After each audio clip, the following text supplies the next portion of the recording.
안녕하십니까. 여러분의 저녁 시간에 보탬이 되는 뉴스 플러스입니다. 한국 무인기가 평양에 전단을 살포했다며 적개심 고취에 나선 북한이 전방부대에 사격 준비 태세를 지시하고 우리 군도 대비 태세를 강화하며 긴장이 고조되고 있습니다. 북한이 남북 육로 단절을 선언한 지 닷새 만에 경의선과 동해선도로 폭파 준비 정황이 포착되기도 했는데요. 잠시 뒤 이슈 플러스에서 짚어봅니다. 먼저 오늘의 주요 뉴스부터 정리해드립니다. 국민의힘 한동훈 대표가 김 여사 라인이 존재해서는 안 된다며 인적 쇄신론을 재차 띄웠습니다. 대통령실은 비선 조직은 없다고 반박했고 당내에서도 설전이 오갔습니다. 북한이 남북을 잇는 동해선, 경의선 도로 폭파를 준비하는 정황이 포착됐습니다. 우리 군은 보여주기식 폭파와 함께 추가 도발에도 대비하고 있습니다. 이창용 한흥 총재가 기준금리 인하는 만병통치약이 아니라며 즉각적인 내수 회복 효과는 크지 않을 것으로 봤습니다. 실기했다는 지적에는 집값과 가계대출을 고려했다고 설명했습니다. 연세대학교 수시 모집 논술 시험장에서 문제가 사전에 유출됐다는 주장이 제기됐습니다. 대학 측은 사전 유출은 사실이 아니라며 재시험에 선을 그었는데 논란이 계속되고 있습니다. 개그맨 이진호 씨가 불법 도박으로 거액을 빚진 사실을 고백해 파문이 일고 있습니다. BTS 지민과 개그맨 이수근 씨 등 돈을 빌려준 동료들 이름도 거론되면서 논란이 커지고 있습니다.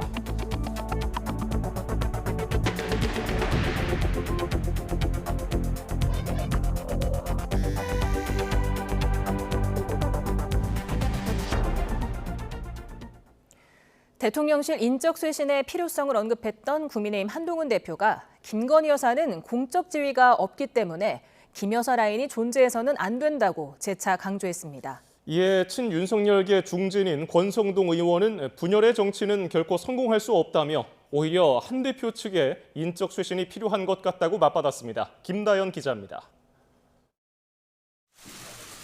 국민의힘 한동훈 대표는 대통령실의 인적 쇄신이 필요한 이유로 김건희 여사와 관련한 국민적 우려를 불식시켜야 한다는 점을 꼽았습니다. 이틀 만에 한 대표는 김 여사를 공적 지위가 없는 인물로 규정하고 김 여사 라인은 있어선 안 된다고 거듭 발언 수위를 끌어올렸습니다. 일부 대통령실 비서관과 행정관이 김 여사 비선으로 움직인다는 의혹을 정조준한 겁니다.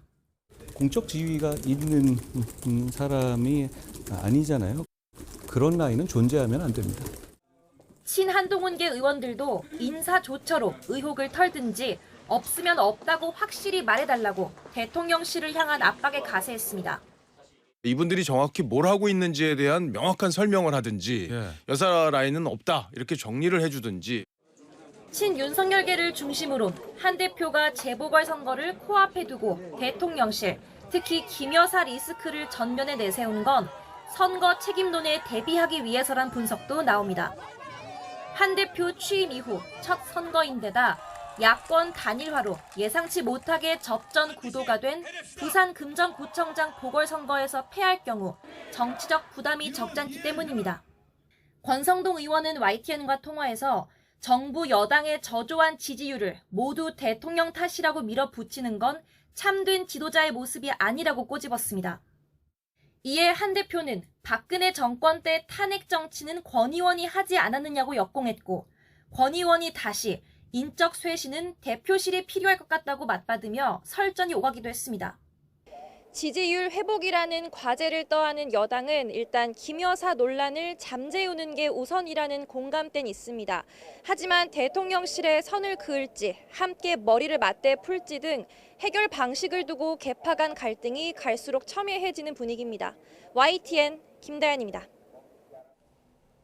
한동훈 국민의힘 대표가 윤석열 대통령과 독대를 앞두고 김건희 여사 주변 인사들의 정리를 요구한 데 대해 대통령실이 정면으로 반박했습니다. 대통령실의 비선 조직은 없고 오직 대통령 라인만 있을 뿐이고 인사의 최종 결정권자도 대통령이라고 강조했습니다. 조용성 기자입니다.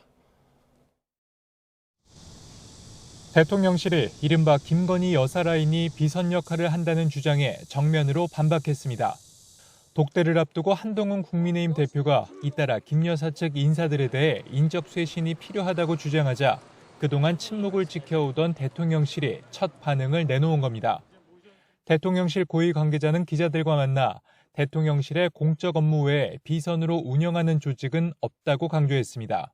그러면서 오직 대통령 라인만 있을 뿐이라며 최종 인사결정권자도 대통령이라고 못 박았습니다. 오히려 인적 쇄신 요구에 대해 뭐가 잘못된 게 있느냐고 반문하며 유언비어 같은 얘기에 언론이 휘둘리면 안 된다고도 지적했습니다.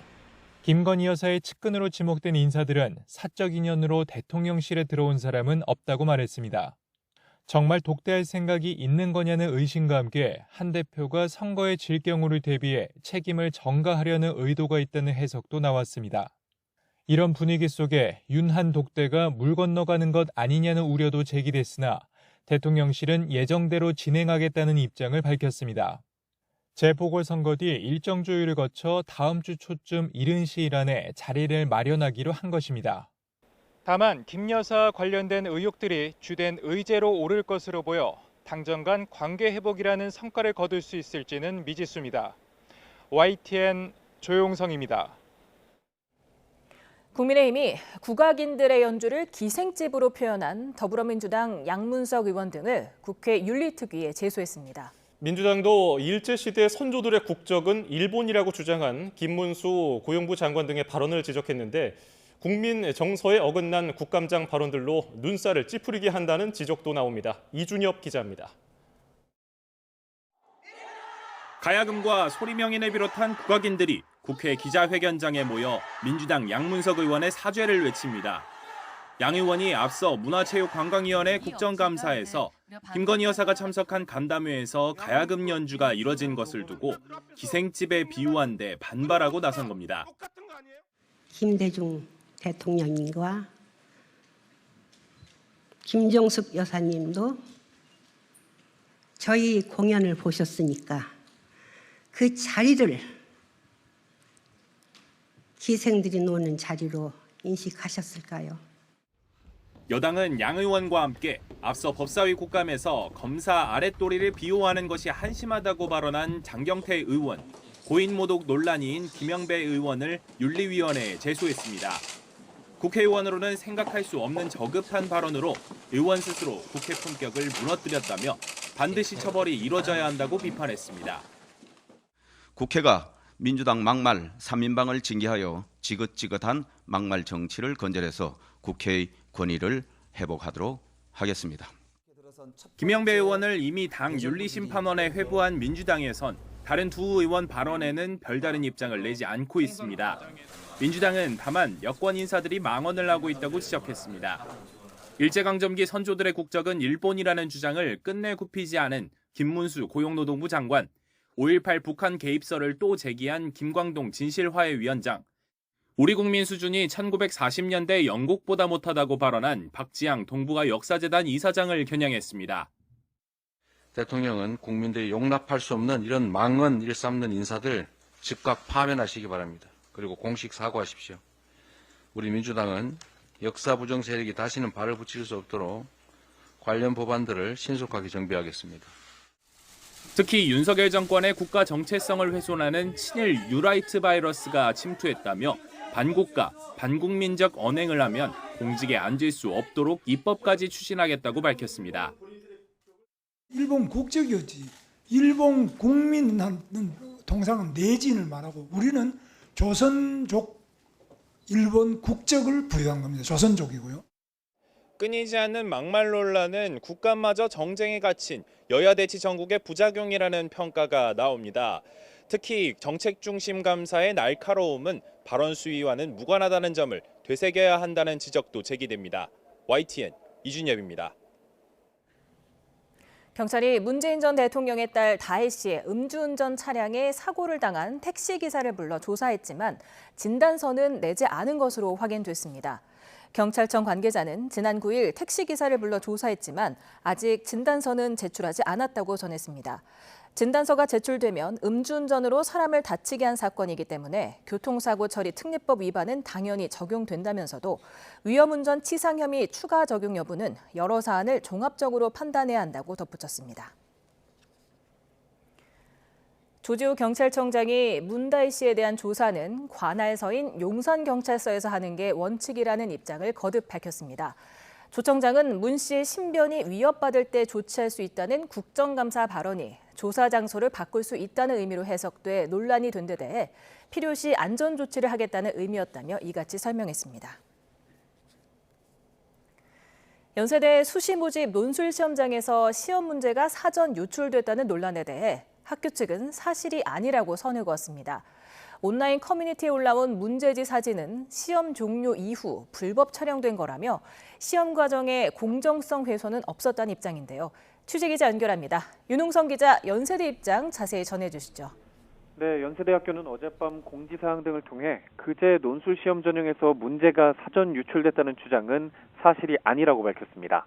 한 고사장에서 감독관이 시간을 착각해 문제지가 일찍 배부된 건 맞지만 전자기기 전원을 끄고 가방에 넣도록 한 상태였기 때문에 온라인에 공유할 수 없었다는 건데요. 일부 인터넷 사이트에 시험 시작 전에 문제가 유출됐다며 올라온 사진은 시험이 종료된 후 불법적으로 촬영한 파일이 공유된 것으로 보인다고 설명했습니다. 그 근거로 문제지에 잘못 표기됐던 기호를 수정한 것과 풀이한 흔적이 남아있는 것을 들었습니다. 시험 종료 30분 전 안내에 따라 기호를 정정하고 문제를 푼 흔적이 있는 만큼 사전에 촬영된 것이 아니라 시험이 끝난 뒤에 찍은 거라는 겁니다. 따라서 공정성이 훼손된 건 없어 재시험 역시 고려하지 않고 있다고 학교 측은 설명했습니다. 네, 이런 연세대 측 설명에도 논란은 계속되고 있죠. 그렇습니다. 연세대 측의 해명 이후에도 수험생 커뮤니티에는 불공정을 주장하는 글이 잇따르고 있습니다. 먼저 실수로라도 시험 문제를 미리 나눠준 건 누군가에게 풀이 시간을 더 준 거라는 지적입니다. 또 사전 촬영이 아니라고 하더라도 문제지와 답안지를 회수하기 전에 휴대전화로 촬영했다는 건 시험 시간 내내 전자기기에 대한 관리가 허술했다는 걸 보여준다며 비판하고 있습니다. 전문가들도 일부 수험생들이 사전에 문제를 봤다는 정황이 확인된다면 재시험이 필요하다는 견해를 밝혔는데요. 직접 들어보시겠습니다. 짧은 시간에 공개됐다 하더라도 그 문제를 보면서 특정 수험생에게는 굉장히 좀 도움이 될 수 있던 부분들이 판단될 수 있기 때문에 사실은 재시험은 불가피한 상황으로 봐야 되지 않느냐. 교육부는 논술고사는 개별 대학 자율로 실시하는 사안이라면서도 연세대 측의 조치를 주시하고 있다고 밝혔습니다. 또 다른 대학에서도 비슷한 논란이 반복되지 않도록 철저한 관리를 요청할 계획이라고 덧붙였습니다. YTN 윤홍성입니다. 신임 주중대사에 김대기 전 대통령실 비서실장이 내정됐습니다. 정진석 대통령 비서실장은 김 내정자는 오랜 기간 경제부처에서 한중 FTA, 한중 무역 갈등 해소 등 중국과의 경제협력 사업을 추진한 경험이 풍부하다고 내전 배경을 설명했습니다. 김 전 비서실장은 지난 2022년 5월부터 지난해 말까지 대통령 비서실장을 지냈고 이명박 정부의 정책실장과 경제수석 비서관, 문체부 차관, 통계청장을 지냈습니다. 북한이 평양 상공에 뜬 무인기를 확인하고 대남 비난 성명을 내기까지 별다른 조치는 없었습니다. 무인기 발견을 알리면서 한국에 누가 날렸는지도 특정하지 못했는데요. 이를 통해 북한의 방공망이 엉망이었다는 점도 새로 드러났습니다. 김문경 기자가 보도합니다. 북한이 무인기를 발견한 곳은 평양 상공이었습니다. 그러면서 한국이 보냈다고 주장했는데 구체적인 경로는 밝히지 않았습니다. 대북 전단이 유일한 근거로 전단을 날린 주체를 한국으로만 표기해 누가 날렸는지도 특정하지 못했습니다. 조선민주주의인민공화국의 수도 평양시에 무인기를 침투시키는 엄중한 정치군사적 도발 행위를 감행하였다. 처음에는 무인기를 날리지 않았다던 정부는 나중에 확인해 줄 수 없다고 입장을 바꿨습니다. 자작극이나 남남 갈등을 노린 북한의 행위를 일부러 확인해 줄 필요는 없다고 판단한 것으로 보입니다. 이거 심각한 것은 북한이 스스로가 알아내야 됩니다. 근데 우리가 알아서 답은 이거다라고 해줄 필요가 없는 거죠. 북한의 쓰레기 풍선이나 미사일 발사 등에서 보듯 우리 군은 도발 원점과 비행 경로를 추적하고 이를 공개해 왔습니다. 북한의 주장이 설득력을 얻으려면 한국 전방에서 평양까지 100km를 훌쩍 넘는 비행 경로 등을 제시해야 합니다. 앞서 지난 2022년 북한의 무인기가 휴전선을 넘어 서울까지 날아오자 우리 군은 북한이 무인기를 날린 지역으로 우리 무인기를 보냈습니다. 이때도 북한은 우리 군이 밝히기 전까지 눈치채지 못했습니다.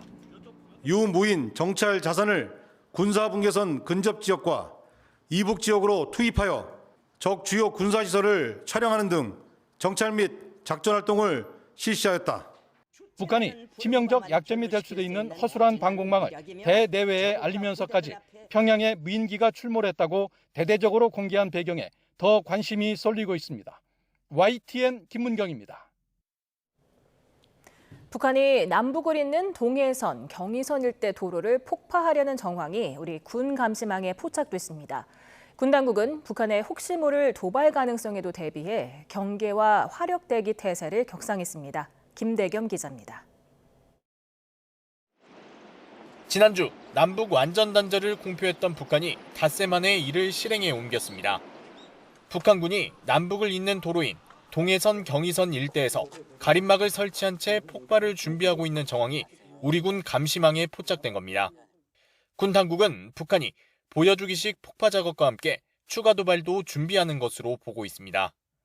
경의선, 동해선 등에서의 보여주기식 폭파, 또 작은 도발 이런 것들을 감행할 가능성이 있다고 보고 군은 이에 대해서 대비하고 있습니다. 합참은 북한이 도발을 감행할 경우 자위권 차원에서 강력히 응징하겠다고 경고했습니다. 특히 북한이 전방 포병부대에 사격 준비 태세 지시를 내린 데 대해서도 관련 동향을 예의주시하고 있고 만반의 대비 태세를 갖추고 있다고 말했습니다. 이에 따라 우리 군 전방 부대에도 대북 감시 경계와 화력 대기 태세 강화 등 여러 지침이 내려진 것으로 전해졌습니다. 예규와 작전 지침 변경에 대해서는 말씀드릴 수 없고 군이 선조치 후보고하고 강력히 대응하도록 하는 훈련과 지침들은 하달되어 있다고 말씀드리겠습니다. 군 당국은 남측이 보낸 무인기가 평양을 침투했다고 주장하며 연일 날선 발언을 쏟아내는 북한 지도부를 향해서도 적반하장의 행태라며 재차 경고장을 날렸습니다. 또 무인기 관련 질문엔 아무것도 확인해 줄 수 없다는 답변을 유지하며 전략적 모호성을 택했는데 이는 북한의 의도와 노림수에 함몰되거나 휩쓸리지 않기 위해서라고 설명했습니다. YTN 김대겸입니다. 북한이 한국 무인기가 평양에 침투해 대북 전단을 살포했다고 주장하고 국경부대에 완전 사격 대비 태세를 갖추라고 지시하는 등 연일 대남 위협 수위를 높이고 있습니다. 무인기를 보낸 주체와 목적은 무엇인지, 북한의 추가 도발 가능성은 어떨지 전 국방부 차관인 백승주 국민대 정치대학원 석좌 교수와 짚어보겠습니다. 어서 오세요. 예, 안녕하십니까? 네, 지금 지난주 금요일이죠. 북한이 우리 측 무인기가 평양 상공에 침입했다 이렇게 주장을 하면서 군사적 긴장감이 고조되고 있는데 또 어제는 전방 군 포병부대까지 완전 사격 준비 태세를 갖춰라 이렇게 지시를 했더라고요. 예. 지금 상황 어떻게 보십니까? 우리 국민들 걱정이 좀 높아지는 것 같습니다. 이러다가 진짜 큰 충돌이 있는 것이 아닌가 이렇게 걱정을 하고 있는데 긴장이 고조되어 있는 건 사실이고요. 여기에 대해서 실제 도발의 가능성도 높아지고 있는 거죠. 그래서 북한군이 오늘 총참모부 명의로 포병부대에 작전 예비 지시 8개 포병여단에 대해서 이런 지시를 했다. 이런 준비를 13일 8시까지 완료했다. 이런 얘기는 우리 군도 여기에 대한 대비를 하고 있는데 실제 도발이 진행되지 않도록 하는 대비를 지금 해나가고 있습니다. 그 대비 중에 하나가 강력한 전략적 메시지죠. 도발하면은 북한 체제에 엄청난 타격을 입을 수밖에 없다. 이 메시지를 보내면서 도발을 옮기지 못하도록 조치를 하고 있습니다. 예, 지금 우리 정부는 무인기에 대해서 시인도 부인도 하지 않는 전략을 쓰고 있는데 북한은 지금 우리 군 소행이라고 얘기를 하고 있어요. 그렇게 확언하는 근거가 뭡니까? 북한이 어제 제시한 증거라는 게 이제 무인기 사진하고 그게 무인기에서 떨어지는 어떤 대북 전단 사진을 냈는데 예. 이것을 우리 측이 했다고 주장하려면 거정 책임은 북한이 갖고 있는 겁니다. 북측이 이 비행 경로를 밝혀야 돼요. 우리 군부대에서 군부대 위치에서 하는 비행 경로를 밝히면서 그것을 항로를 보여줘야 되는 거죠. 그걸 보여줄 능력이 없거나 그걸 못 잡았고 또 없으니까 우리 군에 했다고 하는 것은 좀 내가 볼 때 우리 군 당국이 했다 이렇게 주장하는 것은 근거가 지금 굉장히 부족하고 예. 우리 정부도 이게 뭐 북한이 내놓은 사진을 보고 당연히 어떻게 NCND를 입장을 가지고 있거든요. 시인도 부인도 하지 않겠다. 이거 정밀하게 북한이 이것을 자기들의 능력으로, 군사 능력으로, 정보 능력으로 항로를 제시하고 물체에 대한 어떤 여러 가지 소명하고 이렇게 해야 우리 측이 했다 이렇게 주장할 수 있는데 지금 북한이 그런지 못하고 있죠. 예. 저는 우리 정부 입장이 옳다고 생각합니다. 네, 근데 처음에는 무인기를 날리지 않았다고 했다가 정부가 입장을 바꿔서 확인해 줄 수 없다 이렇게 요즘 밝혔는데 국방기관이잖아요. 국방부가 근데 장관이 국감장에서 이렇게 일단 보니까 저기 보낸 적이 없다 이렇게 이야기를 했죠. 예. 저는 그 발언에 굉장히 저는 신뢰를 보냅니다. 신뢰를 보냈는데 그러나 이제 북한이 계속 주장하고 있으니까 사실 여부에 대해서 좀 더 우리도 분석해야 될 시간도 있고 분석해야 될 필요도 있고 북한이 추가적으로 제시한 증거도 봐야 되고 그런 측면에서 이것이 북한 내부에서 일어난 일인지 또 우리 민간단체에 일어난 일인지 또 제3국에 보낼 수 있는 문제잖아. 이런 문제에 대해서 정밀 분석이 끝날 때까지는 어떤 확인도 해줄 수 없다는 NCND 입장이 맞다고 생각을 합니다. 네, 근데 이렇게 말하면 꼭 우리 군이 보냈다는 것처럼 사람들이 인식할 수도 있을 것 같아요. 아무튼 북한이 반응이 격앙돼 있고 3일에 무인기가 왔고 9일에 왔고 10일에 왔다 이렇게 발표했는데 예. 발표 10일에 있었거든요. 그 3일하고 9일 보내는 걸 제대로 못 봤다는 이야기이기 때문에 북한이 굉장히 이 부분에서 굉장히 격앙돼 있고 굉장히 충격이 엄청난 것 같아요. 예. 그 충격을 감당을 이제 공격적으로 나오는데 이렇게 하면 우리 일부 국민들은 또 북한 주장을 믿는 사람들은 북한 주장대로 우리가 했다 이렇게 주장할 사람이 있겠지만 이럴 때일수록 이렇게 엄중한 상황일수록 우리 군 당국, 국방부 입장을 신뢰를 해야 됩니다. 예. 군 당국이 그 부분에 대해서 새로운 자료를 가지고 분석할 필요가 있어서 NCND 입장을 가졌으면 그걸 신뢰해야죠. 북측 주장을 따라가면 안 되죠. 과거에 북한은 우리 측에 그 조악한 무인기를 보낸 전력이 있는데요. 하늘색으로 이렇게 페인트된 그 무인기 아마 많은 분들 기억하실 거예요. 그렇죠. 근데 우리가 만약에 무인기를 뭐 정부가 됐던 뭐 시인도 부인도 하고 있지 않지만은 아니면 뭐 대북 단체가 됐든 우리가 보냈다고 했을 때 평양에 무인기가 뜬 것을 왜 이렇게 충격받아 하는 겁니까? 이 무인기가 이전에는 정찰용이었어요. 예. 어떤 상황 사진을 찍어오고 정찰용이었는데 지금 무인기는 우크라이나 전쟁에서 새로운 게임 체인저가 돼 있어요. 슈사이드 드론, 자살 드론 돌아오지 마라. 무인기 안 돌아오니까 거기에 붙어서 그 붙은 물체를 그냥 폭파시키잖아요. 자살 드론에 번역되는데 슈사이드 드론이기 때문에 예. 이 평양에 지금 북측 지도자들이 있는 그 상공에 떴으면은 만약에 슈사이드 들어온 것 때문에 엄청나게 되는 거죠. 아마 제가 짐작하건대 북측의 입장에서 봤을 때는 1980년대 중반 85년인가 6년도에 레이건 정부가 가다피가 계속 테러를 하니까 예. 독일에 있는 미군들이 자주 가는 그 음식집에 테러도 하고 이러니까 10,000km를 비행해서 레이건 정부가 폭격을 했어요. 폭격을 해서 그 당시에 가다피가 3분 차이로 살았어요. 그 이후로 가다피가 이렇게 충격을 너무 많이 받는 거예요. 예. 아마 이번에 드론이 우크라이나에서 유력이 드러난 상황에서 드론이 평양 지도부에 거처하는 사무실 상공에 떴다는 것은 그것을 조기에 발견하지 못했다는 것은 북측 입장에서 보면은 충격이 이만저만하지 않을 걸로 생각을 합니다. 예. 네, 지금 뭐 우리 군은 뭐 시인도 부인도 하지 않고 확인해 줄 수 없다는 입장이고 지금 그래서 여러 설이 나오고 있습니다. 민간 단체일 수도 있고 우리 군일 수도 있고 아니면 아까 말씀하신 대로 제3국일 수도 있다. 사실 경로가 파악되지 않았기 때문에 남한에서 올라간 걸 수도 있지만 중국에서 내려온 걸 수도 있지 않겠습니까? 참고로 북측이 10여 차례 무인기를 보냈죠. 22년에도 보냈고요. 제가 차관 시절에 2014년에 무인기를 보냈는데 이게 굉장히 우리 내륙 깊숙이 들어오고 청와대 상공까지 했는데 이거 올라가다가 이제 자살 드론에 돌아가는 드론인데 이게 고장이 나서 좀 조작해서 떨어졌는데 예. 떨어지는 것을 우리가 찾아서 해수해서 삼척 지역하고 몇 군 떨어진 거 조사해 보니까 그 카메라 안에 우리 주요 군사 시설하고 주요 정부 시설이 다 담겨져 있었던 거죠. 그런데도 물적이 있는데도 북한은 별로 인정 안 해요. 그게 드론이라는 문제가 항로를 딱 찾아서 증거를 제시하고 그것도 그 주체가 명확하기 힘든 물체고요. 이 드론 자체가 레이더에 정확하게 잘 안 잡혀요. 왜냐하면 레이더가 모든 물체를 잡는 게 아니거든요. 일정 고도 이상 오는 물체를 잡고 일정한 속도 이상 오는 것만 이 레이더에 잡히는데 예. 드론이 거기를 잘 빠져나가요. 아하. 그래서 잡기 힘들어서 우리도 그때 10차례나 북한이 들어온 걸 북한은 인정을 안 해요. 북한이 인정을 안 하는데 북측은 인정하지 않는데 이번에 NCND 문제는 저는 뭐 우리 국방부가 당연히 그 부분에 대해서 NCND 입장을 갖는 것은 온당하다 이렇게 생각을 합니다. 예. 우리 얼마 전에 국군의 날 시가 행진 때도 무인기 몇 대가 시민들에게 공개가 됐잖아요. 그 정도 뭐 군이 운용하는 무인기라면 충분히 북한 평양까지 한 150km, 왕복 300km 충분히 오갈 수 있을 것 같은데.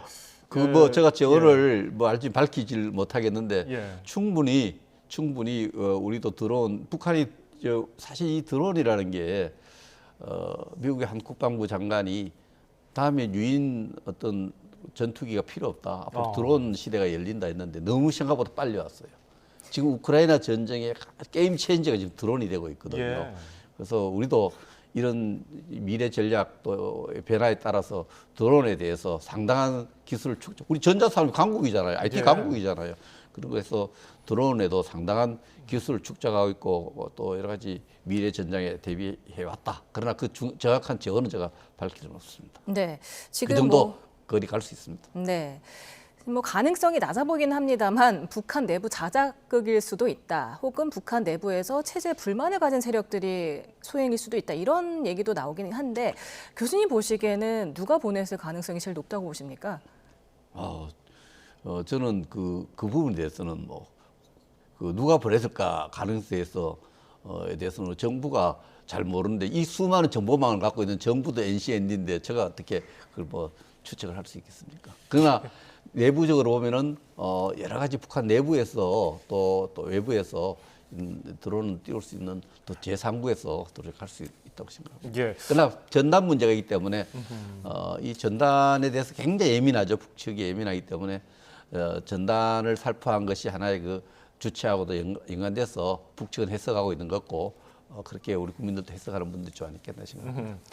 북한 주장의 말만 따라 만약에 실제로 우리 쪽에서 무인기를 날려서 무인기가 평양 상공을 날아다녔다면은 지금 북한이 행하고 있는 그 좀 과도한 반응들, 김여정 부부장의 발언들, 그리고 포병부대 배치시키는 것, 그리고 주민들까지 동원시켜서 적개심을 고취시키는 것, 결국 자기들이 그 무인기를 지키지 못한 거에 대해서 그거를 우리 쪽에 좀 화를 돌리려는 거 아닙니까? 근데 북측이 지금 내부적으로 굉장히 어려움을 겪고 있거든요. 예. 북측에도 지금 이 노동당이 완전 북한 체제를 유지했는데 장악했는데 지금은 당이 하나 더 생겼어요. 장마당이라고. 장마당 의정도가 굉장히 높아지고 주민들 충성심이 굉장히 묽어지고 있고 오라면 잘 안 모인대요. 그런 문제가 있어서 내부에 굉장히 그 주민들의 충성심 이탈이 심하기 때문에 예. 자작극일 수도 있어요. 왜냐하면 이번에 내놓은 삐라라든지 또 북측이 주장하는 거 보면은 북한 주민에게 다 알려드리잖아요. 예. 그 주민들 자꾸 인터뷰에서 주민들의 어떤 집단적인 적개심을 계속 만들어가는 이런 부분들은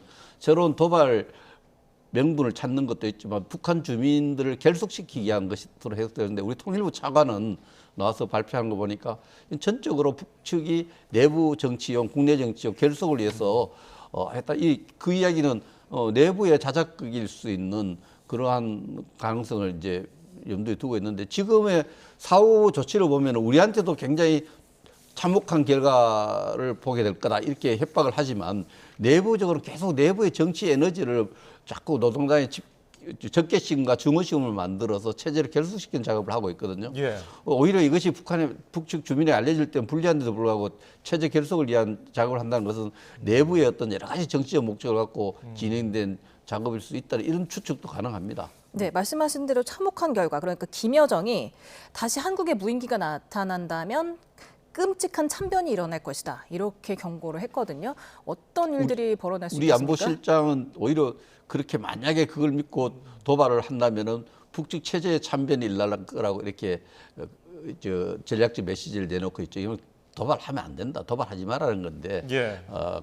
제가 볼 때는 북측으로서는 너무너무 충격을 크게 받은 것 같고 어쨌든 충격을 받은 모습이 아주 공격적인 모습으로 공격적 전략적 메시지로 나오는데 뭐 그런 부분은 지금까지 쭉 오물풍선도 똑같은 거예요. 오물풍선 지금 계속 우리한테 보내고 있죠. 이 도발이고 군사적 공격인데 예. 북측이 하나 새로운 도발을 명분을 축적하고 있는 것이 아닌가 이런 부분에 대해서도 우리가 세밀하게 군이 대비를 해야 되고 또 대비하고 있는 것 같아요. 합참이 북한의 여러 가지 다양한 도발 시나리오에 대해서 합참 또 전군 경계 태세를 내렸죠. 그런 부분에 대해서 대응하고 있습니다. 예.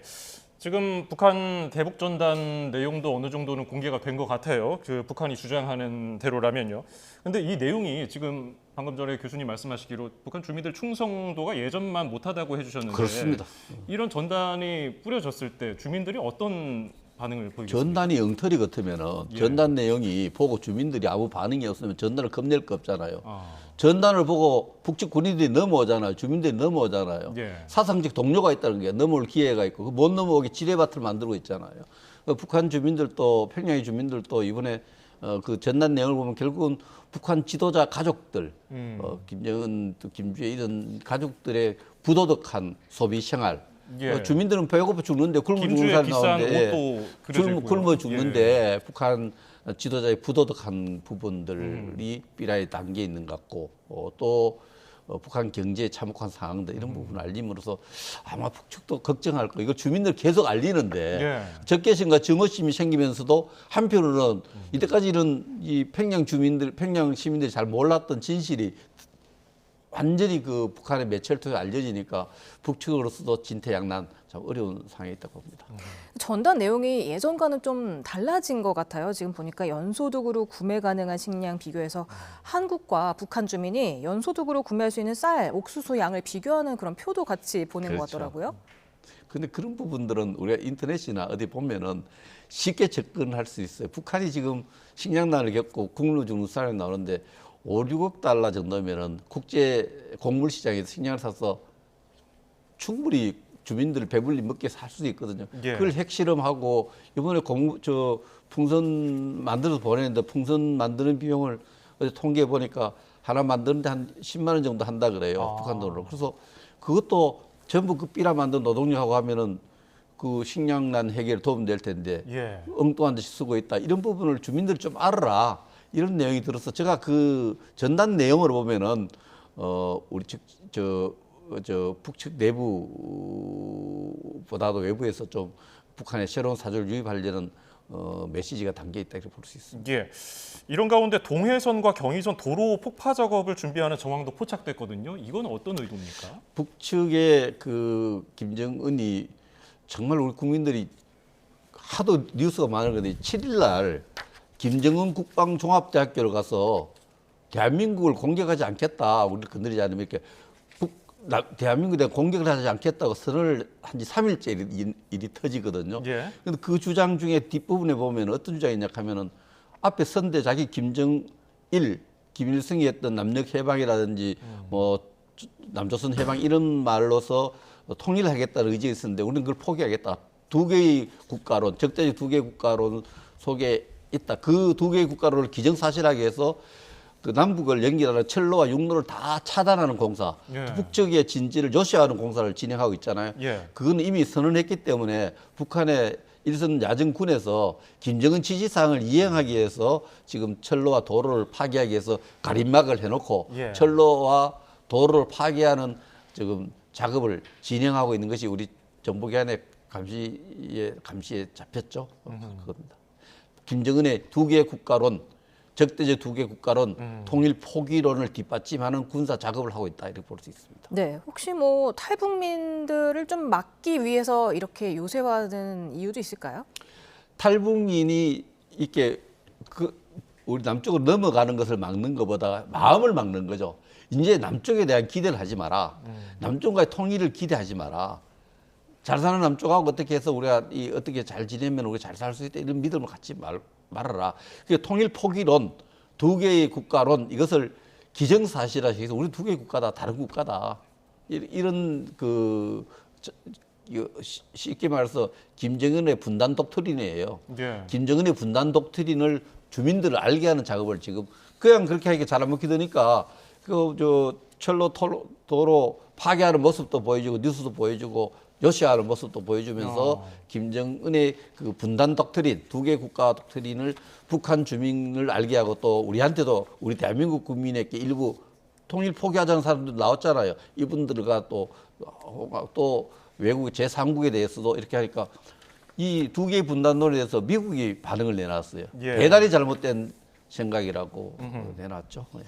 그런데 이미 북한 사람들도 뭐 장마당에서 USB라든지 혹은 뭐 이런 저장 장치를 통해서 알만한 사람들은 다 알고 바깥에 나와 있는 엘리트 뭐 외교관들이라든지 그 가족들은 뭐 더 정보를 많이 파악하고 있는데 이런 큰 흐름은 막지 못할 것 같은데요. 저도 북한에 두 개의 정당이 있다. 북측이 이렇게 하면 사람들이 깜짝 놀라요. 그 노동당밖에 없는 물론 제도화된 좀 위성 정당도 있긴 하지만 지금은 장마당이라는 힘 있는 정당이 생겼어요. 이 장마당에 북한 주민들이 계속 의존을 많이 하고 거기서 먹는 문제를 해결하고 입고 사는 문제를 해결하고 노동당 행사에 안 가고 장마당에 가니까 장마당에 물건은 또 아줌마들이 잘 팔아요. 여성들이.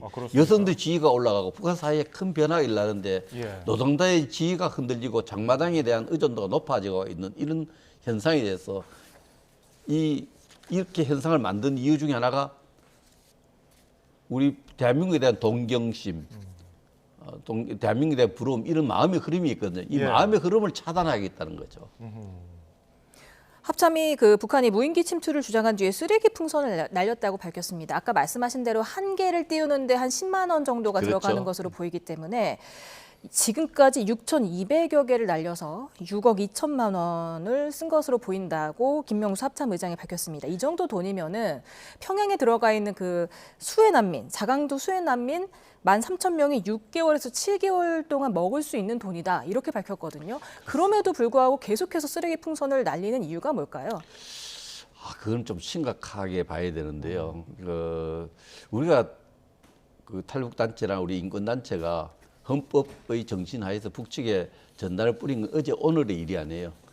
지난해 원래 일이 아닌데 원래 갑자기 이제 풍선을 보내서 계속 그 풍선을 보내고 있거든요. 오물 풍선을 보내서 우리를 겁박하고 있는데 우리 국민들 일부는 그렇게 생각해요.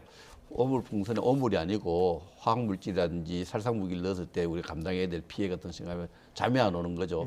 계속 북측이 오물 풍선을 자꾸 보내는 거는 대북 정단에 의한 외부 사조 유입, 바깥 세상에 어떻게 돌아가는지를 북한 주민이 아는 것을 두려워하는 거죠.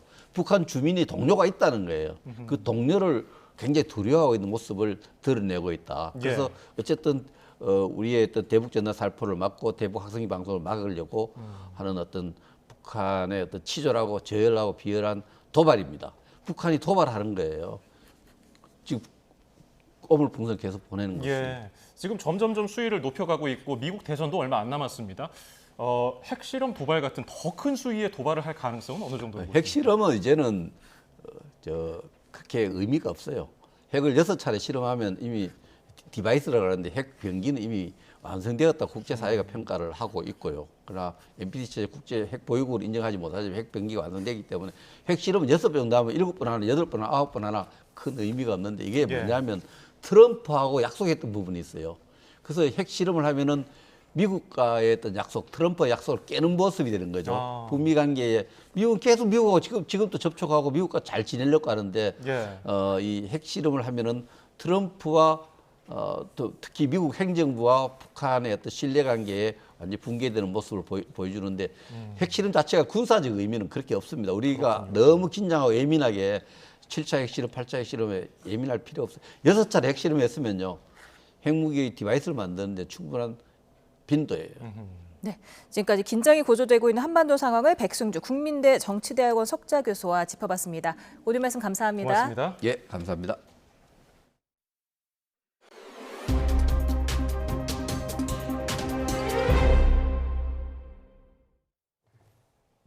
헌법재판소가 초유의 마비 사태를 겨우 피하게 됐습니다. 재판관 7명을 채우지 못하면 심리를 할 수 없도록 한 헌법재판소법의 효력을 정지하기로 한 건데요.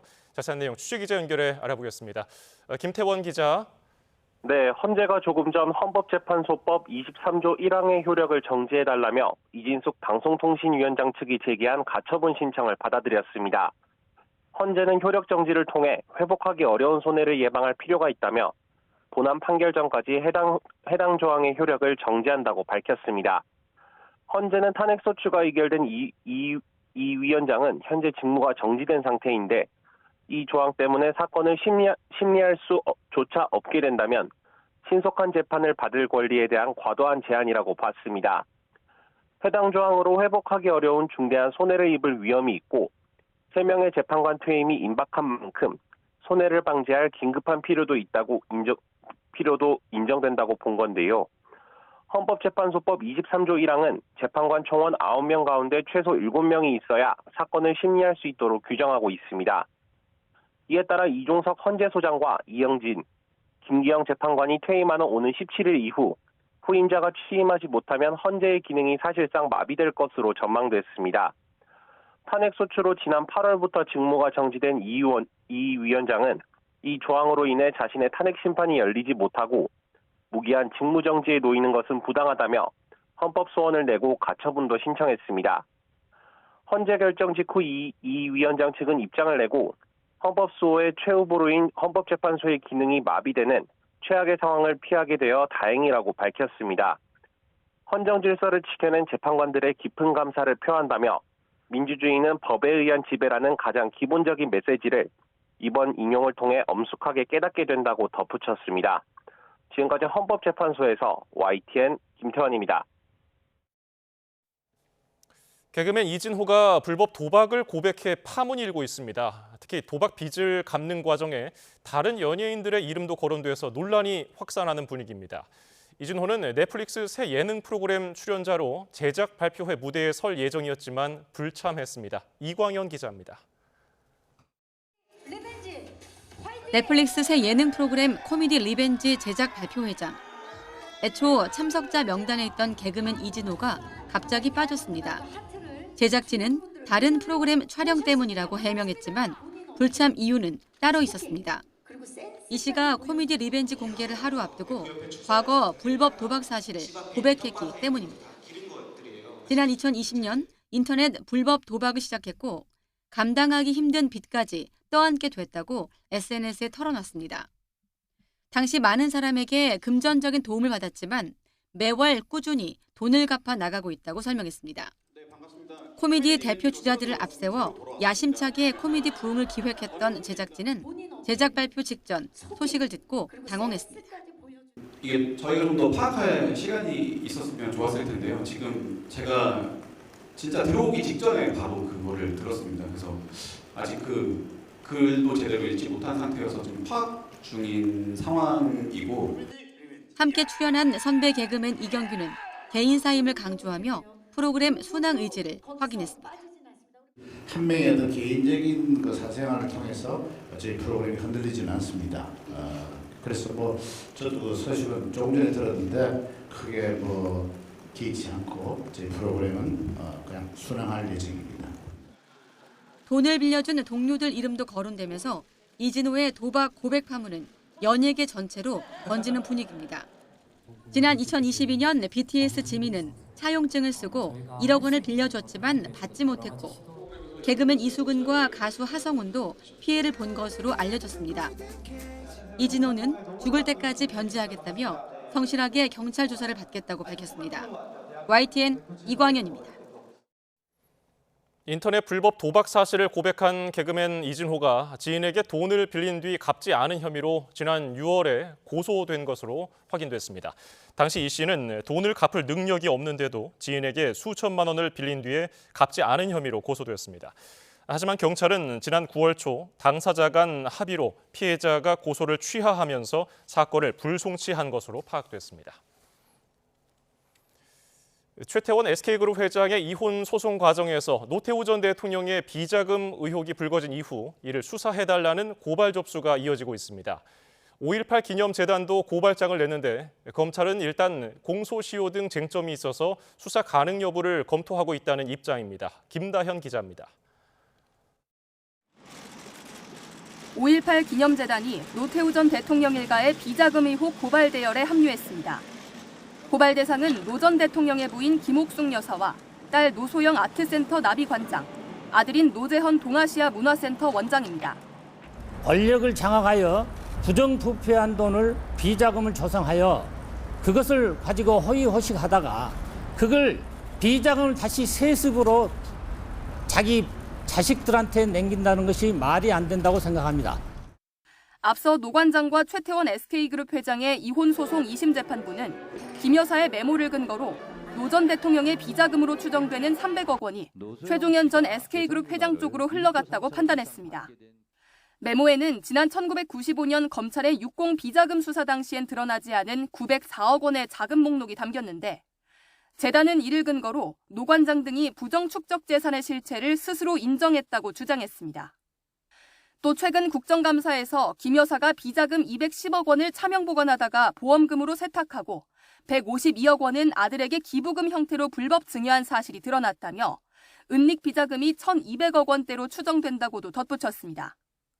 의혹 당사자인 노 관장 남매와 김 여사는 국정감사 증인으로 채택됐지만 불출석했는데 박성재 법무부 장관은 필요하다면 검찰이 수사할 것이라고 밝히기도 했습니다. 이미 앞선 고발에 따라 비자금 의혹을 들여다보는 검찰은 구체적인 혐의와 수사 가능 여부를 검토하는 단계라고 설명했습니다. 특히 검찰은 노 관장 등이 불법 자금을 수수하고 은닉한 혐의에 대해 공소시효를 넘긴 건 아닌지부터 검토하는 것으로 전해졌습니다. 법무부 장관이 필요하다면 수사하겠다고 언급한 데다 관련 고발이 잇따르고 있는 만큼 검찰이 비자금 의혹에 대해 법리 검토를 마치고 본격 수사에 착수할지 관심입니다. YTN 김다현입니다. 해외에서 코카인을 액상 형태로 밀반입한 뒤에 고체로 가공해서 유통한 1당 가운데 보관책 1명이 추가로 해양경찰에 붙잡혔습니다. 앞서 고체로 가공한 코카인 60kg을 압수한 해경은 액상 코카인 452kg을 압수하고 달아난 공범들을 쫓고 있습니다. 임혜진 기자입니다. 컨테이너 창고에서 방수포에 쌓인 드럼통이 무더기로 나옵니다. 또 플라스틱 통에서는 노란색 액체가 찰랑거리는 게 보입니다. 모두 코카인 원료에 혼합물을 섞은 액상 코카인입니다. 이렇게 액상 코카인 452kg을 경기도에 있는 창고에 보관하던 20대 여성 A씨가 해양경찰에 검거됐습니다. 현 시간 14시 40분 체포합니다. 코카인 소지 보관 혐의고 변호사 선임할 수 있고 불리한 진술 거부할 수 있고 체포 적부심 청구할 수 있습니다. A씨는 지난 7월 캐나다 국적 마약 공급책의 부탁을 받고 해외에서 선박을 이용해 밀반입한 액상 코카인을 보관했습니다. 일당은 특유의 냄새를 감추기 위해 코카인을 액체로 들여와 고체로 가공한 뒤 유통하려 했습니다. 탐지견 같은 경우에 냄새를 못 맡는데요. 액체로 해놓으면. 그래서 그런 수법을 썼다라고 진술을 했어요. 앞서 해경은 주범인 캐나다 마약 공급책 등 3명을 구속해 검찰에 넘기고 고체 형태의 코카인 60kg을 압수했습니다. 200만 명이 동시에 투약할 수 있는 양으로 시가로는 1,800억 원어치에 달합니다. 또 주범에게 코카인 1kg을 구매해 재판매하려다 검거된 A씨의 남자친구도 액상 코카인 운반과 보관에 가담한 것으로 조사돼 추가 혐의 적용을 검토하고 있습니다. 해경은 A씨를 구속 상태로 검찰에 넘기고 해외로 출국한 콜롬비아 국적 기술자 2명에 대한 체포영장을 발부받아 추적하고 있습니다. YTN 임혜진입니다. 소설가 한강의 노벨 문학상 신드롬 속에 과거 영화화된 소설 원작 작품들도 재조명되고 있습니다. 오는 17일부터 한강의 소설 원작 영화 2편이 재개봉하는 가운데 아직 영상화되지 않은 다른 소설이 영화로 만들어질지도 관심입니다. 김승환 기자입니다. 어서 아 해라. 먹으라면 먹어. 저 고기 안 먹어요. 어느 날 갑자기 고기를 먹지 않는 채식주의를 선언하는 한 여성에게 펼쳐지는 이야기. 한강의 새 연작 소설 채식주의자 몽고반점 나무불꽃을 하나의 이야기로 엮은 영화로 지난 2010년 개봉했던 작품입니다.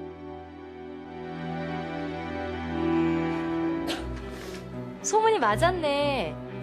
뭐 하는 거야 지금? 도대체 어떻게 만났어요? 프로포즈 누가 먼저 했어요? 한강의 초기 작품이자 한국 소설문학상을 받은 아기부처를 원작으로 이듬해 관객들과 만난 영화 흉터. 나 같은 게 어떤 건데? 이무성 감독이 메가폰을 잡은 두 작품이 10여 년 만에 재개봉합니다.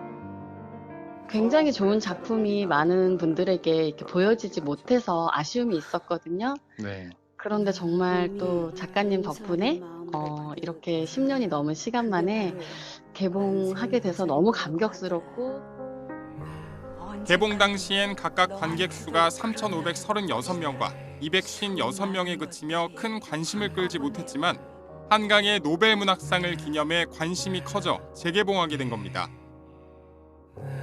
17일부터 CGV 상영관 45곳에서 상영되고 티켓 가격도 저렴하게 책정됐습니다. 노벨 문학상 수상 이후 소설을 원작으로 한 영화에 대한 관객들의 관심도 높아진 걸 확인할 수 있었는데요. 이런 뜨거운 관심에 부응하기 위해 아직 영화로 만들지 않은 작품이 영상화될지에 대한 기대감도 커지고 있습니다. 노벨상 발표 이후 가장 많은 부수가 팔린 소설이자 서사가 돋보이는 소년이 온다가 영화화 1순위로 꼽힙니다.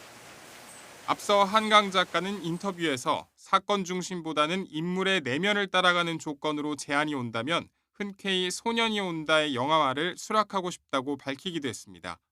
YTN 김승환입니다. 태국이 심각한 홍수 피해를 본 치앙마이 등 북부 지역의 관광 산업을 살리기 위해서 총력을 기울이고 있습니다. 태국 관광체육부는 다음 달 1일부터 치앙마이와 치앙라이 등 북부 지역 방문객 10,000명에게 400밭 16,000원을 지급하는 긴급 조치를 추진하고 있습니다. 태국 관광 산업은 직간접적으로 국내 총생산의 20%를 차지하고 있습니다. 곳곳에 가을비가 내리고 있습니다. 특히 전남 해안에는 붉은색의 강한 비구름이 유입되고 있는데요. 밤사이 남부 해안을 중심으로는 시간당 최고 30mm의 장대비가 집중되겠고요. 곳에 따라서는 돌풍과 벼락을 동반하기도 하겠습니다. 내일까지 남부 해안에는 최고 80에서 100mm 이상의 호우가 쏟아지겠고요. 서울 등 중부지방은 5에서 20mm로 양이 많지는 않겠습니다. 비는 중부지방은 내일 오전에 대부분 그치겠지만 남부지방은 오후에도 오락가락 이어지겠습니다.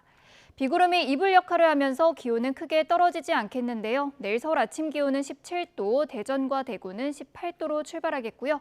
낮에도 예년 기온을 웃돌며 대체로 온화하겠습니다. 내일 서울 낮 기온은 23도, 대전은 24도, 부산은 25도로 예상되고 있습니다.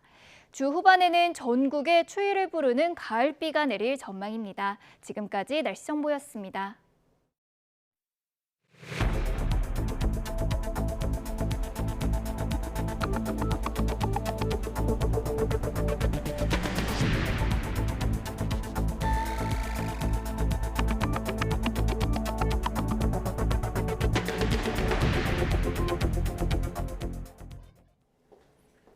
(10월 16일) 재보궐선거를 이틀 앞두고 여야가 여론전에 사활을 걸고 있습니다. 특히 부산 금정구에서의 신경전이 치열한데 여당은 민주당의 실언을 고리로 야당은 정권 심판론을 띄우며 강하게 맞붙었습니다. 박정현 기자입니다. 국민의힘은 혈세 낭비 발언으로 물의를 빚은 민주당 김영배 의원을 국회 윤리위에 제소하며 연일 공세 수위를 끌어올리고 있습니다. 김 의원이 우발적으로 SNS에 올린 글이 아니라 유세장에서 반복적으로 발언했다는 점을 강조하며 금정구민을 바라보는 민주당 시각을 대변하는 거라고 맹공을 퍼부었습니다. 정치 선전이나 선동의 도구로만 여기는 것 같아요. 그게 우발적인 거라면 그 선거 유세 현장에서 왜 아무도 말리지 않았습니까? 최근 야권 단일화와 여권 지지율 하락 등으로 보수 성향이 강한 부산 금정에서 접전 양상이 펼쳐지자 야당 설화를 고리로 지지층 결집에 나선 겁니다. 야권도 막판 총력전을 펼치는 모습입니다. 주권자가 주권자 노릇을 해야 대접을 받는다며 대리인의 활동 결과에 제대로 책임을 물어야 한다고 또 한 번 심판론을 띄웠습니다. 대리인의 선출, 또 대리인의 활동에 대한 감시를 또 그 결과에 대한 책임을 제대로 묻지 않으면 주인이 아니라 객이 될 수밖에 없습니다. 특히 높은 사전투표율을 두고 내부에선 정권 심판의 열기가 반영된 거란 기대도 적잖은데 일각에선 김 의원의 혈세 낭비 발언이 보수층 역결집을 유도할까 촉각을 곤두세우는 기류도 읽힙니다. 민주당은 이와 함께 내수 경제가 심각한 위기 상황이라며 정부 책임론을 부각했는데 여당에선 엉터리 주장은 하지 말고 공부부터 하라고 일갈하며 설전이 벌어졌습니다. 이번 재보선 결과가 한동훈, 이재명 두 여야 대표 리더십에 적잖은 영향을 미칠 거란 분석이 많습니다. 군수 구청장을 뽑는 기초단체장 재보선에 이례적으로 여야 총력전이 펼쳐지는 이유입니다. YTN 박정현입니다. 국회 국정감사 2주차 첫날부터 여야는 김건희 여사 관련 의혹과 민주당 이재명 대표 사법 리스크를 놓고 충돌했습니다. 김 여사 특검법에 윤석열 대통령이 제2요구권을 행사하는 게 적절한지를 두고도 공방이 거셌습니다. 홍민기 기자입니다. 법제처 대상 국회 법사위 국정감사에서 여야는 윤석열 대통령의 제2요구권 행사를 두고 설전을 벌였습니다. 야당은 윤 대통령이 김건희 여사 특검법에 거부권을 행사한 건 이해 충돌이라고 날을 세웠습니다. 특히 정치 브로커로 알려진 명태균 씨가 윤 대통령에게 여론조사를 해줬다는 의혹이 사실이면 당선 무효형이라며 압박 수위를 높였습니다. 이거 불법이거든요. 당선 무효형이에요. 그래서 이와 관련해서 특검에다가 넣고 이거 조사하려고 해요. 그런데 이거 거부권 대통령의 고유권 아닙니까? 이완규 법제처장을 향해선 윤 대통령과의 인연 때문에 호위무사를 자처하는 거 아니냐고 비판했습니다. 이해 충돌에 따라서 거부권 행사가 제한되어야 된다는 그런 질문이시라면 동의하지 않습니다. 검찰총장 징계 사건 변호인 했고 장모 사건 변호인 했고 이래서 지금 무조건 대통령 편만 드는 것 아니냐라는 비판들이 있습니다. 여당은 대통령의 거부권 행사는 민주당이 원인을 제공한 거라고 맞받았습니다. 민주당이 일방적으로 밀어붙인 법안들에 위헌적인 측면이 있다며 엄호에 나선 겁니다. 야당에서 위헌적인 법안을 일방적으로 단독으로 강행 처리하니까 대통령 제2요구권이 나오는 것이지. 또 민주당이야말로 검사 탄핵 등 모든 정치적 수단을 이재명 대표의 방탄에 활용하고 있다며 국민이 준 입법권을 사적으로 남용하고 있다고 비난했습니다. 이재명 대표 공직선거법 위반 혐의에 징역형이 구형되자 검찰을 압박하고 보복하기 위한 거 아니냐 이런 언론 지적도 있었습니다. 한마디로 입법권의 사적 남용입니다. 여야 공방은 국정감사장 밖에서도 이어졌습니다. 국민의힘 한동훈 대표는 국감 때 친인척이 연루된 사건을 질의한 민주당 의원을 꼬집으며 민주당이 이재명 대표 유죄 선고를 앞두고 사법 방해를 한다고 비판했습니다. 더불어민주당의 국감이 도둑이 경찰을 괴롭히는 국감으로 흘러가고 있습니다. 민주당 박찬대 원내대표는 명태균발 여론조사 의혹에 이제 대통령이 직접 답해야 한다고 목소리를 높였습니다. 윤석열 대통령도 이제 직접 해명해야 되지 않겠습니까? 윤석열 대통령은 명 씨가 실시한 여론조사의 가장 큰 수혜자입니다. 이런 가운데 의혹의 핵심 인물인 명태균 씨는 언론 인터뷰를 통해 여론조사 대가로 국민의힘 전 의원이 공천을 받았다는 의혹은 소설이라고 일축했습니다. 국민의힘 당원 명부 유출 의혹에 불거진 여론조사 업체도 자신과 연관이 없다며 선을 그었습니다. 이재명 대표와 김건희 여사를 둘러싼 여야 충돌은 이번 주 후반 열리는 검찰 법원 대상 국정감사에서 더욱 격화할 것으로 보입니다. YTN 홍민기입니다. 경기도 국정감사에서는 최근 북한의 대남 위협이 고조되고 있는 가운데 접경 지역인 파주시장의 참고인 채택을 두고 여야가 신경전을 펼쳤습니다. 더불어민주당 이재명 대표와 김건희 여사 관련 의혹 등을 두고도 공방이 오갔습니다. 최명신 기자입니다. 여야는 접경 지역인 파주시장의 참고인 채택을 두고 시작부터 날을 세웠습니다. 여당은 참고인 출석 7일 전까지 출석 요구서를 송달해야 하는 절차를 위배했다. 야당은 상황이 시급한 만큼 타당하다고 맞섰습니다. 이렇게 절차를 무시한 좀 심한 표현을 쓰면 떴다방 같은 국정감사에 정말 좌절감을 느낍니다. 시급한 상황에서는 국회가 그게 맞게끔 대응하는 게 필요하다고 생각합니다. 파주시장이 출석하자 공방은 더욱 뜨거워졌습니다. 일부 탈북자들의 실정법 위반 행위에 대해 민주시민의 자격으로 시민권을 발동해서 적극적으로 저지해 나설 것입니다. 평화를 얘기해야 될 때라고 하면 그 말을 누구한테 해야 됩니까? 북한에 먼저 해야 되는 거 아니에요? 김정은한테?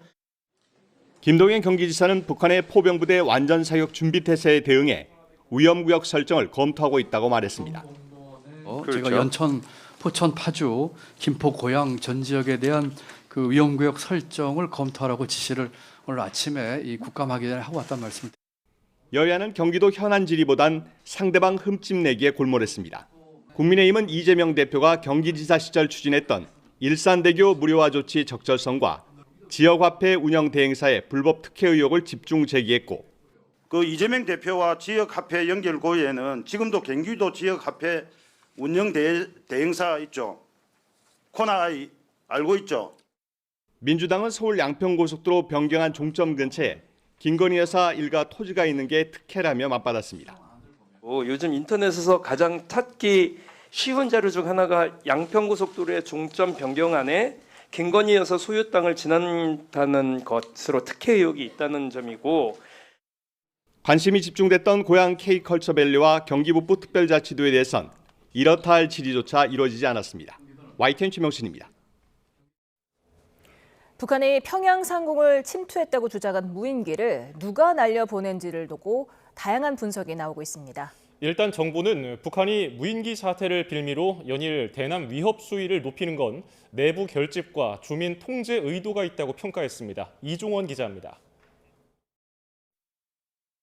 북한은 노동당 기관지 노동신문 1면과 2면에서 남측 무인기 침투 주장과 관련한 대남 비난 기사를 쏟아냈습니다. 우리 국방부를 맹비난하며 재발 방지 방안을 요구한 김여정 담화와 전방 지역 포병부대의 사격 준비 태세 내용 등을 앞세워 대남 적개심 고취에 열을 올렸습니다. 노동신문과 함께 북한 주민들이 볼 수 있는 조선중앙TV도 마찬가지입니다. 한국 군부 깡패들은 경고망동을 삼가해야 한다. 그리고 속히 타국의 영공을 침범하는 도발행위의 재발 방지를 담보에 나서야 한다. 정부는 북한이 무인기를 빌미로 연일 위협 수위를 높이는 배경에 대해 취약한 체제 내부 결집과 주민 통제 의도가 있다고 평가했습니다. 김정은의 적대적 두 국가론 등을 뒷받침하기 위한 내부용이란 해석인데, 이딴 담화 발표 등 일련의 북한 행태를 소동이라고도 표현했습니다. 지난 2015년 비무장지대 일대 목함질의 매설과 2020년 남북 연락사무소 폭파 당시에도 비슷한 패턴으로 남북 긴장 관계를 고조시킨 사례도 거론했습니다. 북한의 의도가 무엇이든지 위협과 도발로 원하는 것을 결코 얻을 수 없을 것입니다. 무인기를 누가 날려보냈는지를 놓고 북한의 자작극일 가능성을 완전히 배제하진 않고 있다는 뜻으로도 해석될 수 있는 부분입니다. 다만 북한이 최고존엄 집무실 상공에 방공망이 뚫린 사실을 공개한 점 등으로 미뤄 자작극일 가능성은 크지 않다는 분석도 나옵니다. 그리고 이걸 주민들에게까지 지금 공개했다는 얘기는 본인들이 수모를 감수하고서라도 이 상황을 지금 공개할 정도로 위중한 상황이라고 볼 수가 있거든요. 우리 군의 대응으로 볼 때 민간단체의 무인기일 가능성도 거론되는데, 최근 우리의 국방부 장관격인 북한의 국방상 교체가 무인기 사태에 대한 책임을 물은 거란 분석도 나오고 있습니다. YTN 이종원입니다. 인터넷 불법 도박 사실을 고백한 개그맨 이진호가 지인에게 돈을 빌린 뒤 갚지 않은 혐의로 지난 6월 고소된 것으로 확인됐습니다. 당시 이 씨는 돈을 갚을 능력이 없는데도 지인에게 수천만 원을 빌린 뒤 갚지 않은 혐의로 고소됐습니다. 하지만 경찰은 지난 9월 초 당사자 합의로 피해자가 고소를 취하하면서 사건을 불송치한 것으로 파악됐습니다. 우리나라 최초로 노벨문학상을 받은 소설가 한강이 이번 주 수상 이후 첫 공식 행보에 나설 것으로 보입니다. 한강은 오는 17일 열리는 제18회 폰희정 혁신상 시상식에 참석하겠다는 의사를 출판사 측에 전달한 것으로 파악됐습니다. 폰희정 혁신상은 고 정세영 전 HDC그룹 명예회장의 애칭을 따 만든 폰희정 재단에서 도전 정신을 기리기 위해 제정한 상입니다. 한국 문학의 위상을 바꾼 소설가 한강의 노벨문학상 수상이 가요계에도 화제를 불러일으키고 있습니다. 나아가 한강 작가의 플레이리스트는 물론 한 작가가 직접 만들어 부른 노래까지 큰 관심을 받고 있습니다. 이경국 기자입니다. 어떻게 내가 어떻게 너를 이후에 우리 바다처럼 깊은 사랑이 남아를 때까지 남매듀오 악동뮤지션의 노래 어떻게 이별까지 사랑하겠어 널 사랑하는 거지입니다. 지난 2019년 발표한 3집 앨범 항해에 수록된 곡으로 서정적인 가사와 멜로디로 발매 당시 큰 사랑을 받았습니다. 그런데 발매 뒤 5년이 지난 지금 이 곡이 국내 음원 차트에서 역주행을 하고 있습니다. 한강 작가의 노벨문학상 수상 소식이 알려진 지난 10일 이후 연일 순위가 상승하고 있는데 한 작가가 공개한 자신의 플레이리스트에 이 곡이 포함되어 있었기 때문입니다.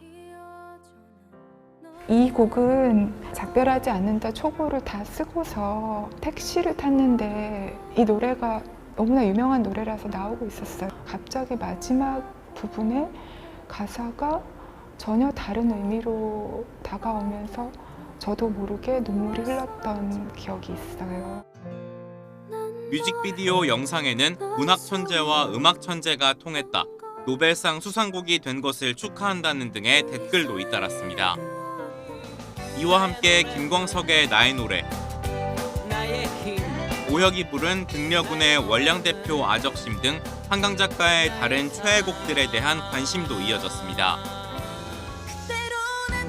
또 흰이라는 활동명을 쓰는 가수 박혜원이 한강 작가의 소설 흰을 읽고 예명을 지었다는 사실이 다시 한번 알려지기도 했습니다.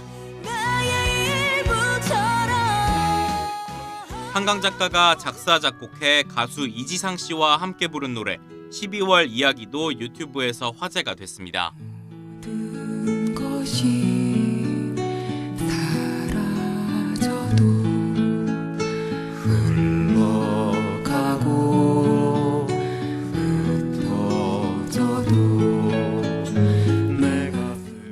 한강 작가는 지난 2007년 산문집 가만가만 부르는 노래를 펴내며 이 곡을 포함해 직접 만든 10곡의 노래를 부록으로 공개한 바 있습니다.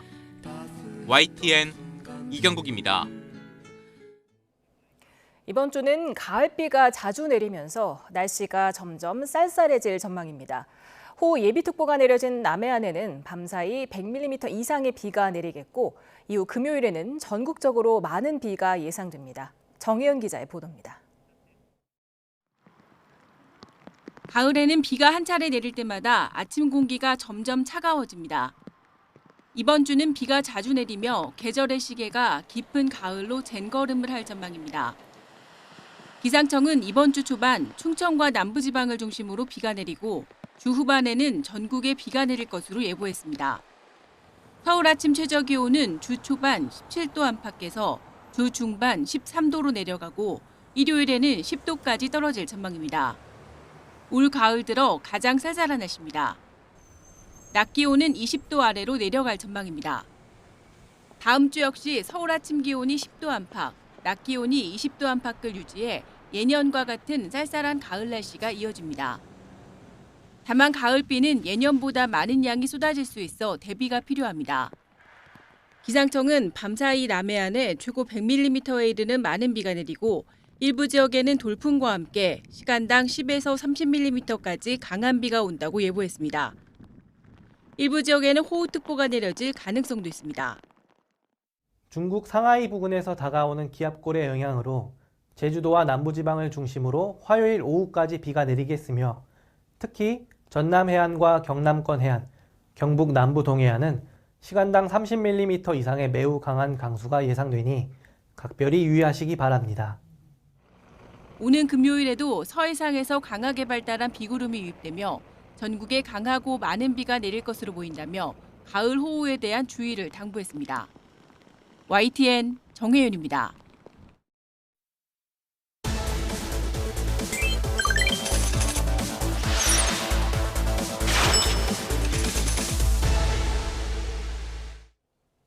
뉴스플러스 오늘의 경제픽입니다. 한국은행이 지난주 기준금리를 0.25%포인트 인하했지만 은행권 주택담보대출 금리는 오르고 있습니다. 4대 시중은행 주담대 금리는 한 달 전과 비교해서 모두 상승했습니다. 기준금리가 낮아졌는데도 주택담보대출 금리가 오른 이유는 은행채 금리에서 찾을 수가 있습니다. 지난달 연 3.161%에서 이달에는 연 3.319%로 뛰었습니다. 국내 은행채 금리는 미국 중앙은행 통화정책 영향을 받습니다. 최근 미국 고용시장이 양호하고 물가가 다시 오르면서 미 연준이 기준금리를 예상보다 천천히 내릴 거라는 우려가 나왔는데요. 이 점이 국내 은행채 금리가 상승하는 데 영향을 끼친 겁니다. 가계대출 관리를 위해서 은행들이 대출 가산금리를 높인 점도 주담대 금리가 오른 이유로 꼽힙니다. 이런 가운데 한국은행 국정감사에서 금리 인하 시기가 너무 늦어서 인하 효과가 없다는 비판이 나왔습니다. 이창용 한국은행 총재는 부인하기 어렵다고 말했습니다. 류환홍 기자입니다. 한국은행이 3년 2개월 만에 기준금리를 0.25%포인트 낮추며 통화정책 기조를 바꾼 지 사흘 만에 열린 한은에 대한 국회 기획재정위원회의 국정감사. 야당 의원들은 금융당국이 집값과 가계대출 급증을 방조했고 이로 인해 기준금리 인하 시기를 놓치고 금리 인하 효과도 볼 수 없었다고 강조했습니다. 다른 나라에 비해서 물경 4개월 정도 시차를 두고 우리가 뒤따라갔고 또 시장이 이미 선반영됐기 때문에 시장의 자극 효과가 전혀 없었습니다.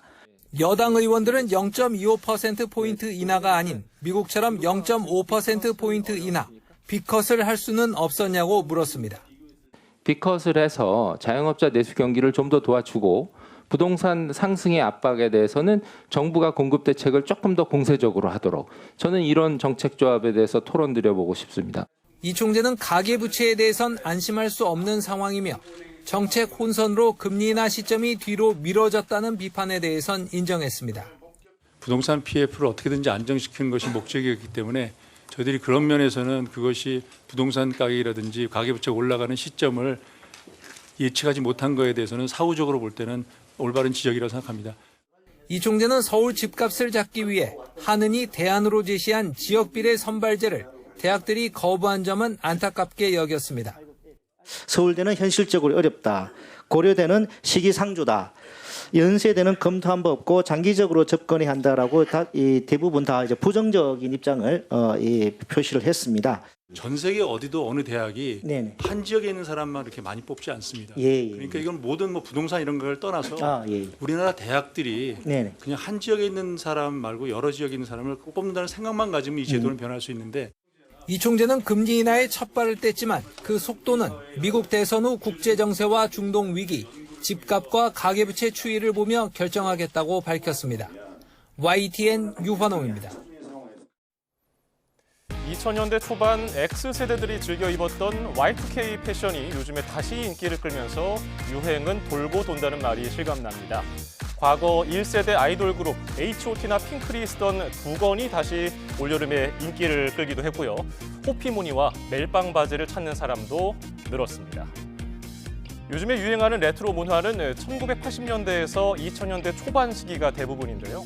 당시에 유행했던 대중가요와 고고 패션, 카세트 테이프, 펀, 책 등이 인기입니다. 걸그룹 뮤직비디오에서 소품으로 활용된 디지털 카메라가 판매가 덩달아 늘고 있는 상황입니다. 기업들은 일찍이 레트로 열풍을 타고 관련 제품을 선보여왔습니다. 지난해 삼성전자는 과거 폴더폰을 떠올리게 하는 제품에 예전 로고를 이렇게 선보였고요. 2022년에 LG전자는 전신인 금성사 간판을 달고 체험 공간을 마련해서 소비자들 관심을 끌기도 했습니다. 사람들이 복고 문화에 열광하고 과거를 그리워하는 이유는 뭘까요? 가장 많은 답변은 현실이 너무 힘들고 지쳐서라는 이유였습니다. 이어서 과거에 행복했던 순간이 그리워서 요즘은 느낄 수 없는 감성이 있어서 또 현실을 회피하고 싶어서라는 답도 있었습니다. 경기 불황으로 소비 심리가 위축된 요즘 식품 업체들도 레트로 마케팅을 적극적으로 활용하고 있습니다. 황보혜경 기자입니다. 1974년 첫 선을 보인 뒤 오랜 기간 인기를 끈 초코파이입니다. 지금과 달리 포장지가 투명합니다. 이 업체는 출시 50주년을 맞아 투명 포장 초코파이를 다시 내놓았습니다. 과자를 본 70대 소비자는 눈시울이 붉어지며 옛 추억을 떠올립니다. 군대 때 월남 갔을 때 그래가지고 나트랑에 근무했거든. 그때 이걸 좀 나눠줬다고. 우리들 간식으로 먹으라고. 과거에 사랑받았다가 단종된 제품을 다시 내놓거나 포장을 똑같이 구현하는 이른바 레트로 마케팅이 최근 식품업계에서 활발합니다. 닭고기 전문 기업이 25년 전 출시한 공룡 모양 치킨은 어린이들에게 빠질 수 없는 밥 반찬이었습니다. 몸은 훌쩍 자랐지만 그 맛을 기억하는 2030 세대를 겨냥해 당시 캐릭터가 들어간 제품을 새로 출시했습니다. 포장지 보니까 어릴 적에 사달라고 엄마한테 뗐었는데 그게 또 기억이 나네요. 그래서 집에 가서 또 한번 먹을 것 같아요. 40년 넘는 역사를 지닌 블루베리 맛 껌을 재판매하면서 옛 디자인을 복원한 제과업체도 있습니다. 이들 제품의 공통점은 모두 한정판이란 점입니다. 과거의 향수는 항상 그 어떤 안정감을 주거든요, 사람들한테. 그래서 향수 마케팅은 항상 불황기에 다시 반복되고 있죠. 그런 아이템을 한정적으로 판매함으로써 소비를 극대화할 수 있고, 과거의 향수를 자극하는 레트로 상품들이 희소성을 무기로 소비자들의 마음을 움직이고 있습니다. YTN 황보혜경입니다. 수명 증가와 부족한 노후 대비로 경제 활동에 참여하는 시니어 세대가 늘어나는 가운데 성인 10명 중 9명은 은퇴 후에도 일을 하고 싶어 하는 것으로 나타났습니다.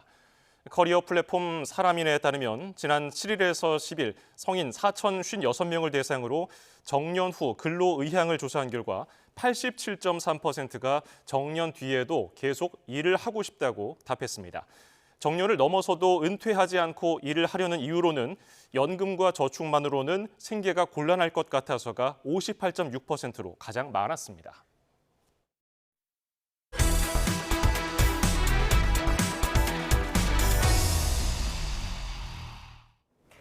타이완 총통이 국경절 연설에서 양국론을 펴자 중국이 세 번째로 대규모 포위 훈련에 돌입했습니다. 타이완군도 자유민주를 수호하겠다며 대응 병력을 출격시켰습니다. 베이징 강정규 특파원입니다.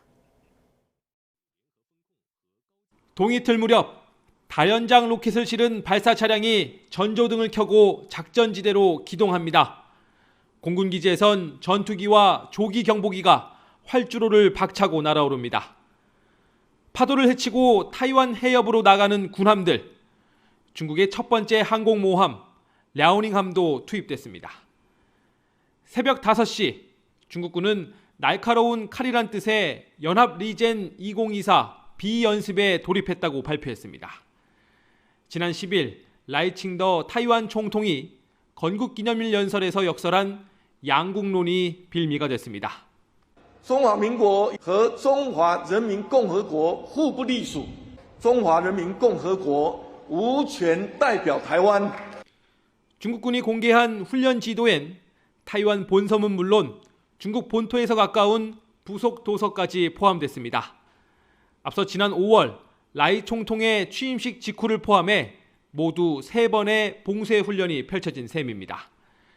훈련 구역을 합쳐보면 타이완을 촘촘히 에워싼 데다 포위망도 점점 좁혀지고 있습니다. 台独与台海和平水火不容，台独势力的挑衅必然会遭到反制。 타이완군은 실제 행동으로 자유민주를 지키겠다며 대응 병력을 출격시켰습니다. 我们的国军针对中国的这个军事威胁一定会有适当的这个处置，那也要请国人安心。 미국도 중국의 무력 시위에 깊은 우려를 표시하면서 우방국과 함께 주시하겠다는 성명을 내놨습니다. 베이징에서 YTN 강정규입니다. 요르단전 승리로 원정에서 2연승을 거둔 홍명보호가 내일 홈에서 이라크를 상대로 월드컵 3차 예선 4차전을 치릅니다. 홍명보 감독은 요르단전 이후 선수단에 자신감이 생겼다며 승리를 다짐했습니다. 김영수 기자가 보도합니다. 이라크전을 하루 앞두고 열린 공식 훈련. 긴장한 내색 없이 밝은 표정의 선수들, 몸놀림도 가볍습니다. 악재가 잇따랐던 위기의 중동 원정에서 승점 3점을 챙긴 대표팀은 분위기가 한껏 달아올랐습니다. 요르단전 마치고 나서도 그러고 전체적으로 우리 선수단이 자신감도 조금 생기고 여러 측면에서는 9월 달보다는 훨씬 좋아졌다라고 생각이 들지만 손흥민 빈자리를 채워주길 기대했던 황희찬과 엄지성의 이탈은 여전히 불안한 요소 가운데 하나입니다. 홍명보 감독은 요르단전에서 눈에 띄게 활약한 배준호를 주목했습니다. 미래 자원이라고는 했지만 당장 요르단전에선 이강인과 함께 현재 자원으로 측면에 기용될 가능성이 큽니다. 성장하는 선수지만은 그 성장 속도가 굉장히 빠르다라는 걸 느끼고 있고요. 우리 선수들한테 잘 맞는 옷을 입히는 게 제 역할이거든요. 피파 랭킹 55위인 이라크는 우리보다 한 수 아래로 평가되지만 장신 공격수 후세인의 한 방은 위협적입니다. 대표팀 주장이자 핵심 수비수인 김민재도 이걸 의식하고 있습니다. 공격수지만 좀 끈질기게 좀 끈끈하게 뛰는 선수여서 제공권에서 조금 더 신경을 써야 될 것 같고 경험이 없었던 선수들이랑 이야기를 잘 하면서 현재 우리나라는 골득실에서 앞서 월드컵 3차 예선 B조 1위에 올랐습니다. 이라크를 꺾으면 독주 체제의 기반을 닦을 수 있습니다. 부상 악재가 겹친 상황에서 이번에도 좋은 경기력을 이어간다면 홈 경기장에 쏟아졌던 야유를 응원의 함성으로 바꾸는 반전의 계기가 될 수도 있습니다. YTN 김영수입니다. 부상으로 소속팀 토트넘과 우리 대표팀에서 뛰지 못하고 있는 손흥민이 복귀를 예고했습니다. 손흥민 선수는 SNS에 트레이닝복과 운동화 차림의 사진과 함께 곧 돌아간다고 짧은 글을 올렸습니다. 이에 따라 이르면 19일 웨스트햄과의 프리미어리그 경기에 돌아올 것으로 전망됩니다. 아프리카 돼지 열병부터 럼피스킨과 조류 인플루엔자까지 모두 지금 퍼지고 있는 가축 전염병입니다. 대부분 심각 단계인데요. 농가와 방역 당국이 바짝 긴장하고 있습니다. 지환 기자입니다. 강원도 화천에 있는 돼지 농장입니다. 도심과 뚝 떨어진 외곽, 입구는 철저히 막혔습니다. 키우던 돼지가 폐사해 시료를 검사했더니 ASF, 아프리카 돼지열병 감염이 확인됐습니다. 대형 트럭에 담겨 옮겨지는 매몰 저장조, 키우던 돼지 3,500마리 모두 매몰 처분 대상입니다. 발병 원인은 역시나 아직 모릅니다. 농장 주변에서 죽은 감염 야생 멧돼지 사체와 이를 매개로 퍼진 파리나 모기 등이 의심되는 상황. 방역대로 설정된 반경 10km 주변 농가는 다음 달 말까지 출하가 사실상 꽉 막혔습니다. 3주를 또 잡으면 40일이야. 그러면 40일 후에 돼지를 빼라 그러면 11월 말일경이란 말이야. 11월 말일. 그 안에 우리 지금 출하해야 되는데 큰일 났어. 아프리카 돼지열병 ASF의 경우 지난 2019년, 그러니까 5년 전부터 이곳 강원도는 심각 단계를 유지하고 있습니다. 그런데 이게 다가 아닙니다. 전국적으로 보면 소는 럼피스킨, 조류의 경우 고병원성 AI가 곳곳에서 발병한 상태입니다. 1급 가축 전염병인 럼피스킨은 모기 같은 흡혈곤충이 옮깁니다. 폐사율은 10% 이하로 높지 않지만 소는 식욕 부진, 젖소는 우유 생산량 감소로 이어집니다. 올해는 지난해보다 2달 빨리 발생했습니다. 조류도 심상치 않습니다. 앞서 전북 군산 만경강 야생조류 분변에서 H5 고병원성 조류 인플루엔자가 확인됐습니다. AI 조류 인플루엔자의 경우 특히 유동적인 철새 이동 경로가 방역 변수입니다. 아프리카 돼지 열병하고 그다음에 고병원성 조류 인플루엔자는 심각 단계에 지금 있고요. 럼피스킨이 발생되고 그 연접되어 있는 시국 같은 경우는 지금 현재 심각 단계고 나머지는 주의 단계에 있습니다. 쌀쌀해진 날씨와 함께 여기저기서 확산하는 가축 전염병. 방역 당국은 예찰과 소독에 집중하는 한편 어느 농장이든 증상 발견 즉시 신고해달라고 당부했습니다. YTN 지환입니다. 경남 남해안에서는 제철을 맞은 굴을 유통하기 위한 첫 경매가 열렸습니다. 하지만 굴이 집단 폐사하는 곳이 많아서 양식 어민들의 걱정이 이만저만이 아닙니다. 임형준 기자입니다.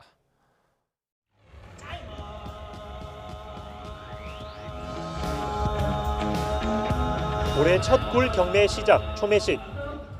한 손에 응찰기를 쥔 중도매인들은 품질 좋은 굴을 선점하기 위해 눈치 싸움을 벌입니다. 굴 초매식이 열렸지만 올해는 지난해와 비교해 수확량이 줄 것으로 예상돼 어황 전망이 밝지 않습니다. 굴이 폐사가 약 한 30-40% 정도 낮지 않나 이런 생각을 하고 계속 지금 발생이 되다 보니까 참 가슴이 아픕니다. 굴 양식장 상황이 어떤지 배를 타고 나가봤습니다. 줄에 딸려 올라온 굴 껍데기를 열어보니 속이 비어 있습니다. 다른 굴을 까봐도 상태는 마찬가지. 제철을 맞아 본격적으로 굴 수확에 나서야 할 어민은 굴 껍데기를 치워야 할 처지입니다. 꿀 어장을 내고 에이타로 하고 있는데 꿀이 100% 다 죽어버렸어요. 이런 폐사는 올해 처음을 당해봤고 지금 전면 폐사된 거는.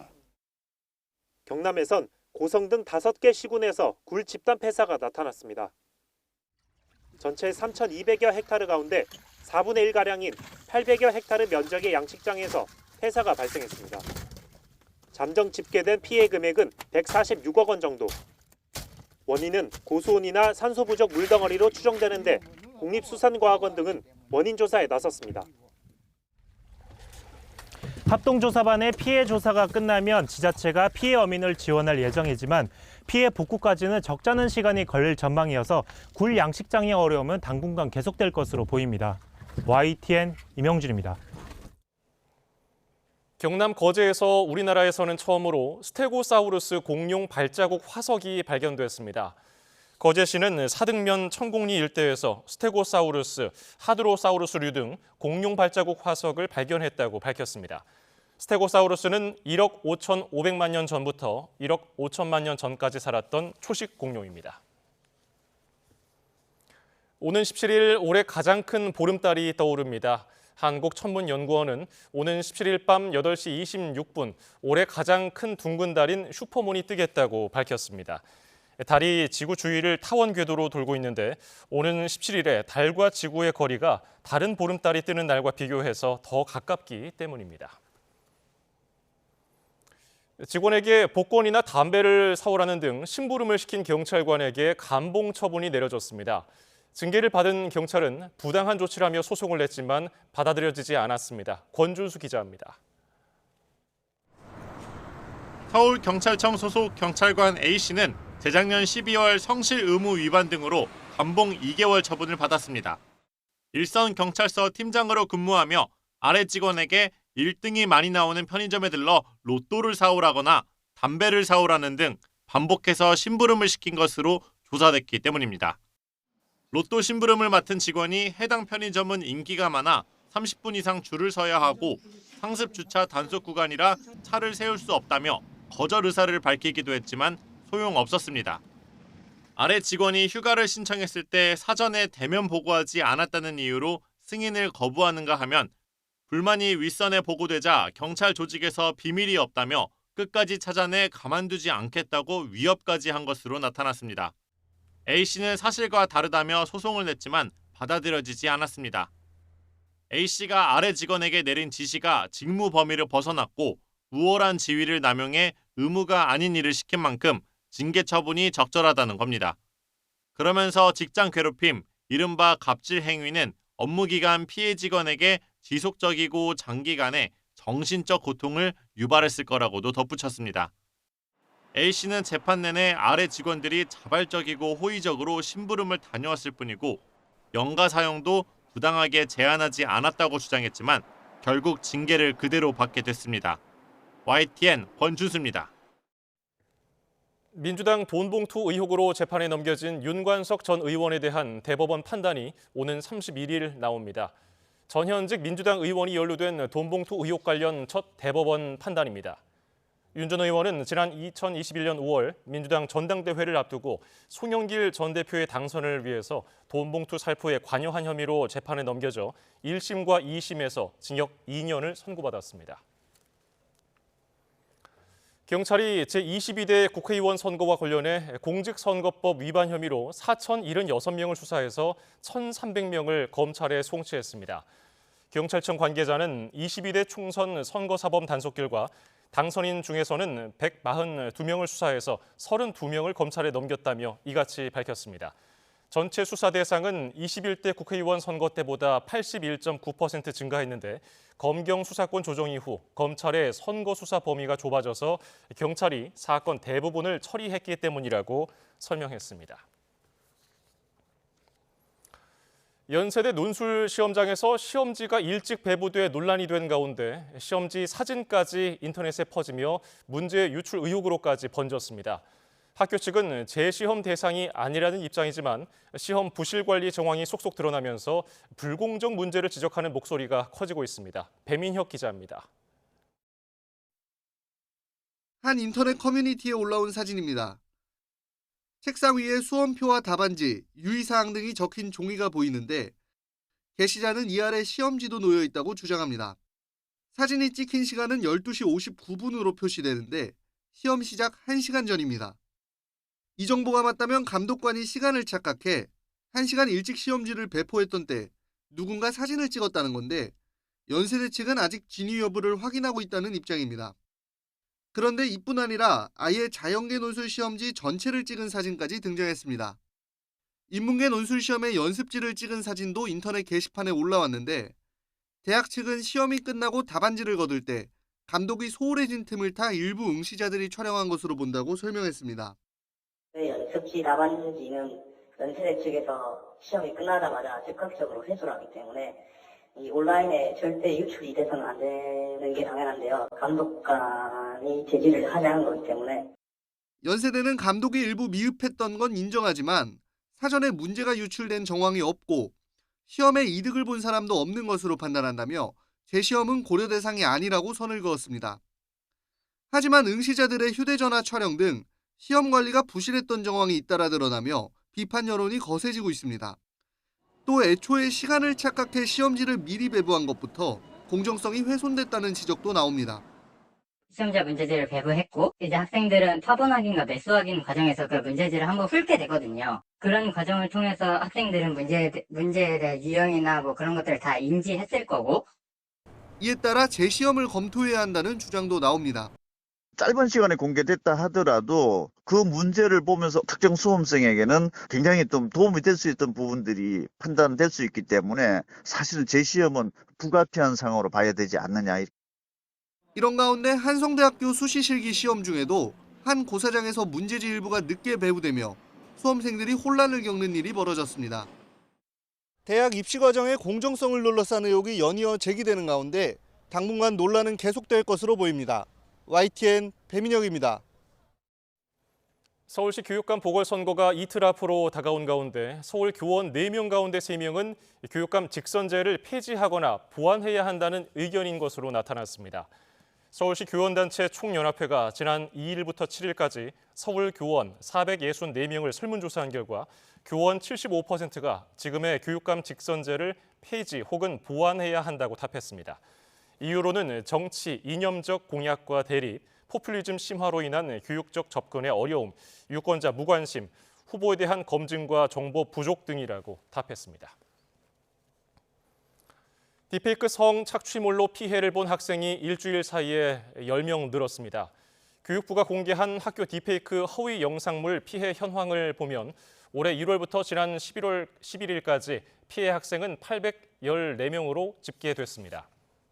지난 4일보다 10명이 증가했는데 기존 교원과 직원 피해 36명을 더해서 누적 피해자는 850명으로 늘었습니다. 우리 국민의 결혼과 출산에 대한 의향이 높아졌다는 조사 결과가 나왔습니다. 저출산 고령사회위원회가 올해 8월 31일부터 지난달 7일까지 25세에서 49세 남녀 2,592명을 조사한 결과 결혼을 구체적으로 계획하고 있거나 언젠가 하고 싶다는 응답자는 65.4%로 지난 3월 조사 때 61%보다 4.4%포인트 상승했습니다. 무자녀 남녀 가운데 출산 의향이 있다고 답한 응답자도 37.7%로 3월 조사보다 5.1%포인트 올랐습니다.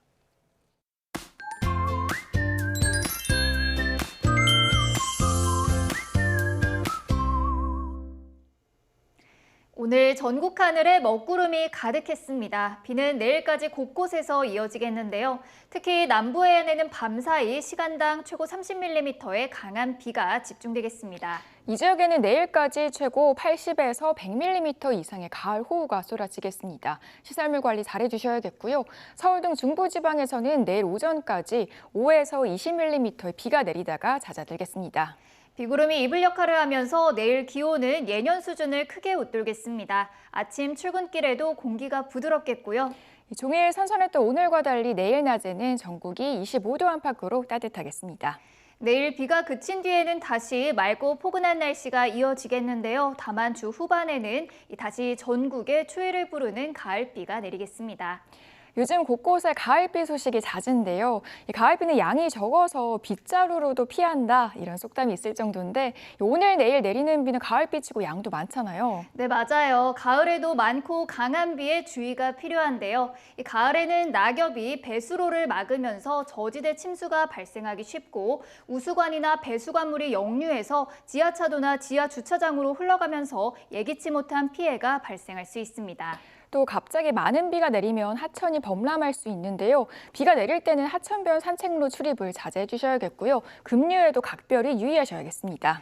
무엇보다 비가 내리면 가시거리가 짧아지고 도로가 미끄러운 만큼 보행자와 운전자 모두 교통안전에 유의하셔야겠습니다. 지금까지 날씨 캔버스의 신미림, 고은재였습니다. 오늘 저희가 준비한 뉴스 플러스는 여기까지입니다. 잠시 뒤 뉴스퀴어 저녁 8시 뉴스가 방송됩니다. 고맙습니다.